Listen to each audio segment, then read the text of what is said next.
कमबख्ती। हम तो बालक थे, समझते ही नहीं थे कमबख्ती क्या है। मैं पैसा लेकर दुनिया की पैसे की कमबख्ती दे दो। लाला जी मुझे भी जानते थे, पिताजी को भी जानते थे। मेरा पैसा उल्टा हाथ में दे दिया, कहा बेटे जब तेरी शादी हो जाएगी कमबख्ती बिना ही पैसे मिल जाएगी।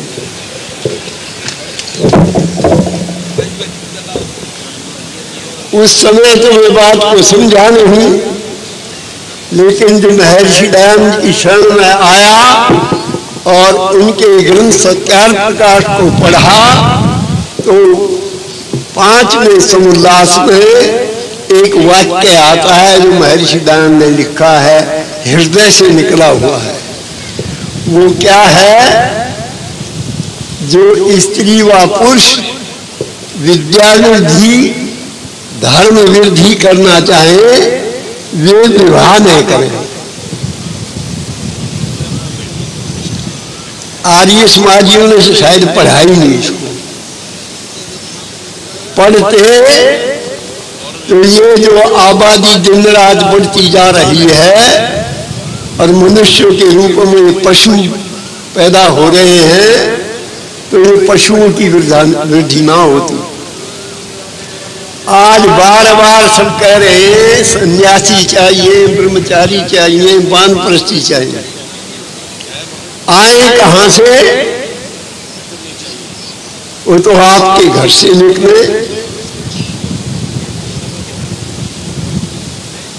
मैं जब इस ओर चला, परिवारियों तो चाहता था मैं आर्य समाजी बनूं, लेकिन ये नहीं चाहता था जो रंग मेरे पर चढ़ गया ये रंग नहीं चढ़ना चाहिए। आज अभी स्वामी जी ने एक उपदेश का पट छपवाया है कि 8 वर्ष के पीछे और 60 वर्ष के पीछे आर्यों को घर में नहीं रहना चाहिए। वो मैंने देखा, दिखाते नहीं थे। 8 वर्ष का बालक हो जाए तो गुरुकुल में जाना चाहिए और 60 वर्ष का हो जाए तो उससे पहले वानप्रस्थी ले लेना चाहिए, वैराग्य हो तो संन्यास लेना चाहिए। हमारे जो विद्वान बैठे हैं एक आदर्श रखा है आज पंडित योगेंद्र पाल जी ने।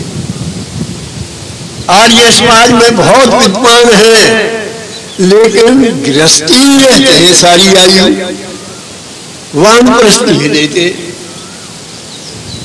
बात हमारे जैसे कहेगी हमें वैराग्य तो नहीं, वैराग्य तो नहीं, लेकिन ये नियम तो है बेटे के बेटा हो जाए तो घर छोड़ देना चाहिए, वानप्रस्थ अनिवार्य है। वानप्रस्थ ही नहीं लेते। आर्य समाज के मंदिर खाली पड़े हैं, संस्थाएं टूटने को हैं, हमें चपरासी रखने पड़ते हैं तनख्वाह देकर। आपके मंदिरों में पंजाब में कितने गुरुकुल थे, कहाँ है गुरुकुल?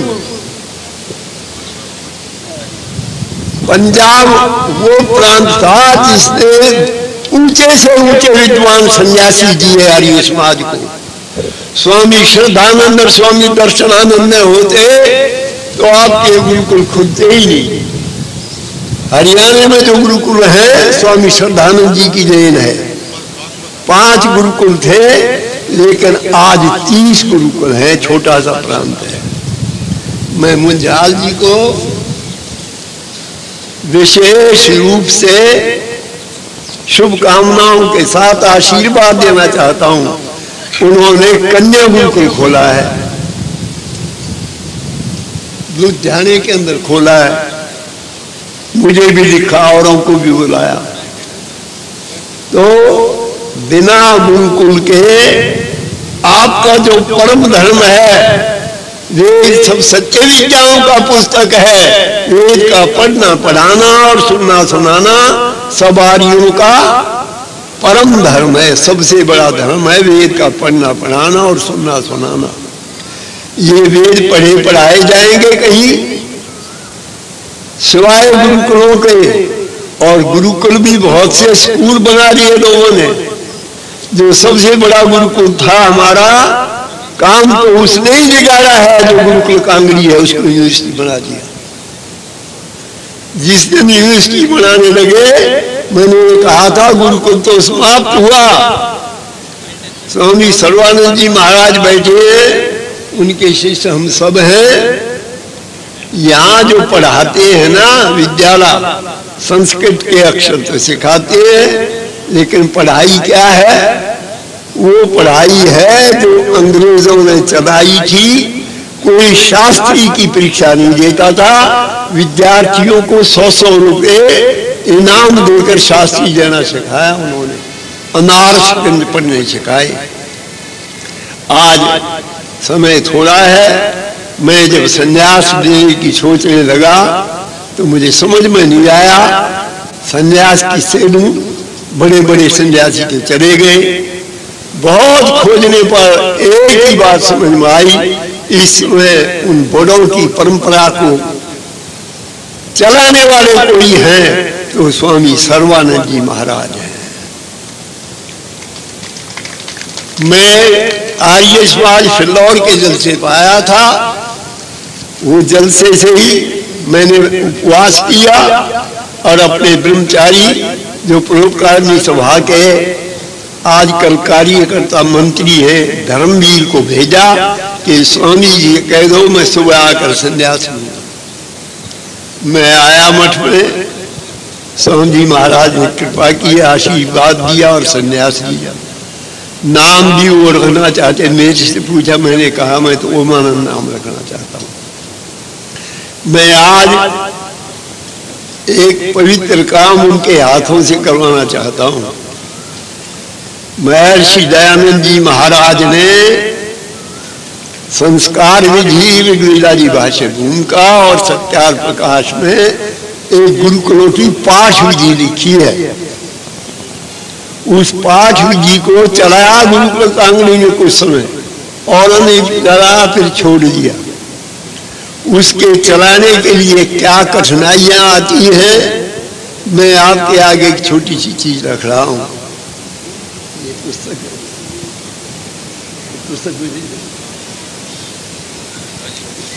ये पुस्तक उठा के दे दो।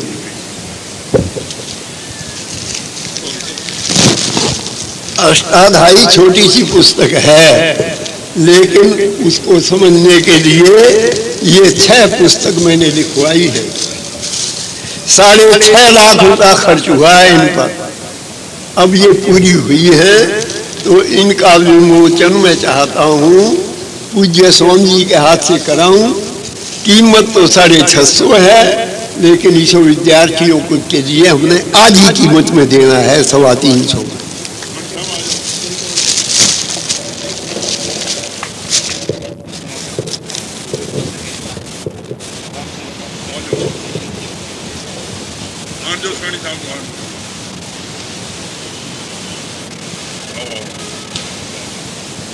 जिसने वाल्मीकि के यहाँ जन्म लिया पंडित बनाया, चाम का जूते का काम करने वालों को पंडित बनाया, खेती करने वालों को काम पंडित बनाया। पंडित जगदेव सिंह सिद्धांती फौजी थे, फौज से आकर गुरुकुलों में पढ़े, गुरुकुल चलाया और उन्होंने यज्ञ कराया राजस्थान में। संस्कृत में बोलते थे उनके विद्यार्थी। एक राजस्थान का पंडित था, उससे मिलने गए, वो भी संस्कृत में बोलता था। उसने कहा तुम कौन ब्राह्मण हो? कहा जी मैं तो ब्राह्मण नहीं हूँ, मैं तो क्षत्रिय हूँ। नहीं, सच बताओ तुम ब्राह्मण हो कौन? कहा मैं जाट ब्राह्मण हूँ। कहा ये जाट ब्राह्मण कहाँ से आ गए? कि ये महर्षि दयानंद की कृपा से पैदा हुए। हजारों नहीं लाखों पंडित बनाए महर्षि दयानंद ने। और ये जो भाष्य किया है, हमारा एक सन्यासी एक बालक को जिसका बाप चमार का काम करता था, किराया देकर गुरुकुल पढ़ने के लिए लाया। हमने उसे पढ़ाया, पंडित बना और आर्य समाज मुंबई ने उस पंडित का सम्मान 25,000 रुपए देकर विद्वान होकर भेंट करके किया। उसी ने अनेक वर्ष लगाकर ये भाष्य किया है, और ऐसा भाष्य है जो विद्वान पढ़ाते हैं कि ये अत्यंत सराहनीय काम है। तो अब हिंदी पढ़ने वाले भी स्वयं अष्टाध्यायी पढ़ सकेंगे। एक बात कहकर मैं समाप्त करता हूं। हमारे पौराणिक भाई आक्षेप करते हैं कि आर्य समाजी बड़े जिद्दी हैं, बड़े दुराग्रही हैं।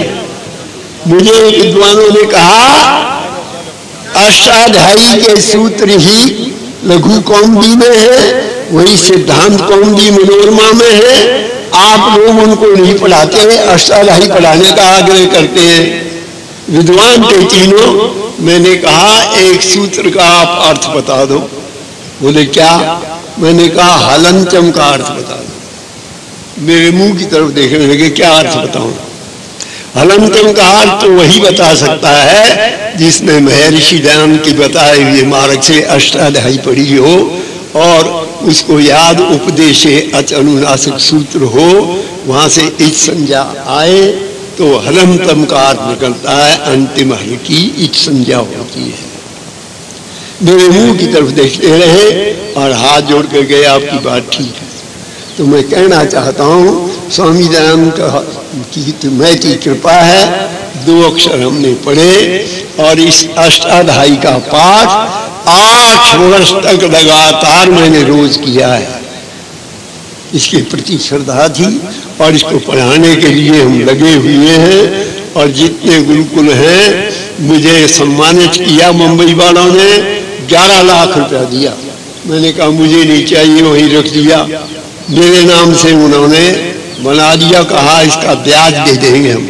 मुझे 1 लाख रुपए सालाना ब्याज देंगे वो। मैं उस रुपए को अच्छे विद्यार्थियों में बांट रहा हूं। और कल भी मैंने एक बेटी को छात्रवृत्ति दी। आज मुझे एक और जगह से कहा हमें भी मिलनी चाहिए। तो मैं एक ऐसा ट्रस्ट भी बना रहा हूं जिससे विद्वानों का सत्कार हो, और वो ट्रस्ट बना दिया है। 11 लाख रुपए मुझे मेरे पिता की जमीन के बिकने से मिले थे। स्वामी विरजानंद के नाम पर उसका ट्रस्ट बना दिया है। और इस बार हमने 11,000 रुपये एक पंडित को दे दिए हैं। वो प्रति वर्ष रहेगा, इतना ही कहकर स्वामी जी महाराज का आशीर्वाद कृपा है, उनसे ही मैंने संन्यास लिया। और उन्होंने ये यति मंडल बनाया और यति मंडल ने वो काम किया। मैं समझता हूँ स्वामी दयानंद की जो शताब्दी हुई, निर्वाण शताब्दी, विरोध था आर्य समाज में, संगठन में, लेकिन यति मंडल ने, स्वामी जी ने पूरा सहयोग दिया और वो ऐसा सफल हुआ न भूतों ने भविष्यति।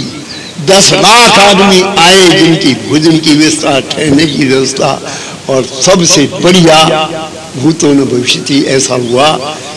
अब एक सूचना देता हूं कि भाई ये जो किया हमने, हमारा काम था, करना चाहिए, आना चाहिए था।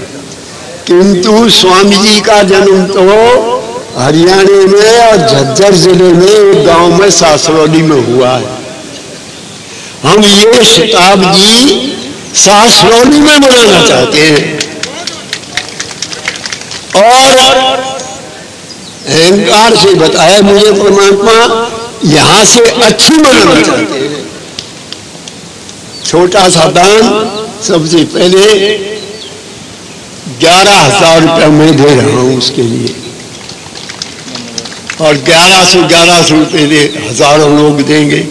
और ये सन्यासियों के ऊपर भार सौंपता हूं सारा। ये शताब्दी आपने मनानी है। रही पैसे की बात, पैसे की व्यवस्था हम हरियाणा से करेंगे। आप लोग जितना सहयोग दोगे, जैसे आपने निर्वाण शताब्दी सफल बनाई, ऐसे इसको मनाएं। अरे जिस गांव ने वो हीरा इस पंजाब को दिया कि यार सारा पंजाब सिर झुकाता उसके आगे, तो उस गांव का भी तो ऋण है। हमें वहां कुछ करना चाहिए। वहां आर्य समाज मंदिर बनाएंगे, व्यायामशाला बनाएंगे। ओम शब्द